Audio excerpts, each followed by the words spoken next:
Telugu Desam party అధికారంలోకి వచ్చిన తర్వాత మీరు దాదాపు ఏడాది కాలం పాటు అనుకుంటా నియోజకవర్గ ఇన్ఛార్జిగా ఉన్నారు. మీ హయాంలో ఇది చేశా నేను ఎమ్మెల్యే కాకపోయినా అంటే అధికారం ఉన్నప్పుడు ప్రతిపక్ష ఎమ్మెల్యే ఉన్నా కూడా అధికార పార్టీ ఇన్ఛార్జి ఎమ్మెల్యేగా ఉంటాడు అక్కడ కూడా. ఇప్పుడు చంద్రబాబు నాయుడు గారు కొత్తపల్లి కూడా చేశారు. నియోజకవర్గ అభివృద్ధి నిధులన్నీ కూడా ఓడిపోయిన నియోజకవర్గ ఇన్ఛార్జిగా ఇస్తున్నారు తప్పితే ఎమ్మెల్యేకి ఇవ్వట్లేదు. అంటే మీకు నిధులు వచ్చాయంటారా? నిధులు ఎక్కడ వచ్చినాయంటే ఎమ్మెల్యేలకు ఎక్కడ వచ్చినాయని కూడా చెప్తే బాగుంటుంది. ఈరోజు అభివృద్ధి వైపు ఒక ఎన్ఆర్జీఎస్ టైఅప్ చేసి సీసీ రోడ్స్ ఇవండి నాకు ఈరోజు ఎస్డిఎఫ్ స్పెషల్ డెవలప్మెంట్ ఫండ్స్ కింద 2 crores ఇచ్చారు. 2 crores ఎన్ఆర్జీఎస్ టైప్ చేశారండి. 4 crores వర్క్స్ నేను రోడ్లు రూరల్లో సీసీ రోడ్లకు ఇచ్చానండి. అంతా ఈరోజు పనులు కూడా అయిపోతున్నాయండి. తర్వాత 1 crore మళ్ళీ ఇదే సీసీ రోడ్స్కి మళ్ళీ ఇచ్చారండి. జిల్లా పరిషత్ నుంచి 90 లక్షలు ఇచ్చారండి. అంటే మొత్తము 5 కోట్ల దగ్గర సీసీ రోడ్స్ మెయింటైన్ చేశానండి ఈరోజు. మీకు మరి ఏడాది కాలంలో 5 కోట్ల రూపాయలు ఇచ్చారు అభివృద్ధికి, ఇంకేం కావాలంటారు మీకు? ఆ తర్వాత మళ్ళీ ఇప్పుడు మనకు కర్నూలు జిల్లా బ్యాక్వర్డ్ డిస్ట్రిక్ట్ కింద పర్ యానం 50 crores వస్తుందండి. ఇప్పుడు 3 years అయిందండి, 150 crores వచ్చాయండి.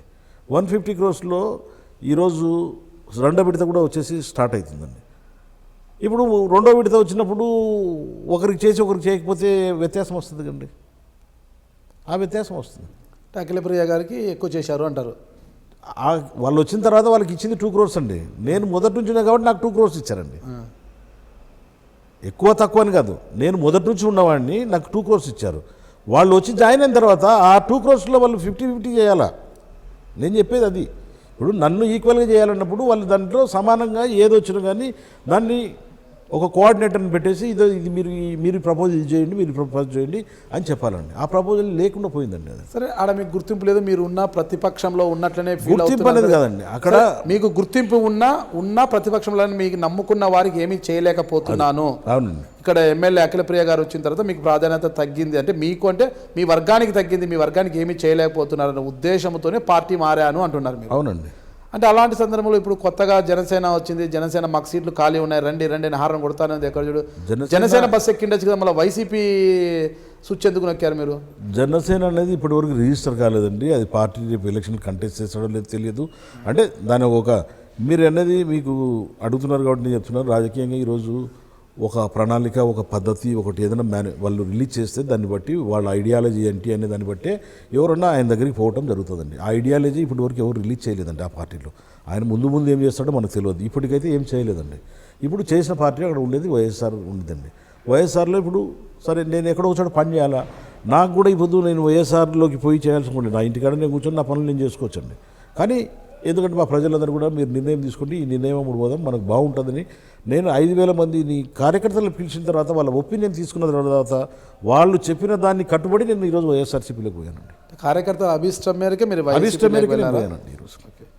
అలా కాకుండా వైసీపీలో మీకు ఇప్పుడు ఎమ్మెల్యే కోటా కింద ఎమ్మెల్సీ ఇస్తాము, మీ కుమారుడైన నానికి 2019 ఎన్నికల్లో ఎమ్మెల్యే టికెట్ ఇస్తామన్న హామీతోనే మీరు వైసీపీ వైపు వెళ్ళారంటున్నారు. అదంతా అదే తర్వాత డెవలప్మెంట్స్ అండి అవన్నీ.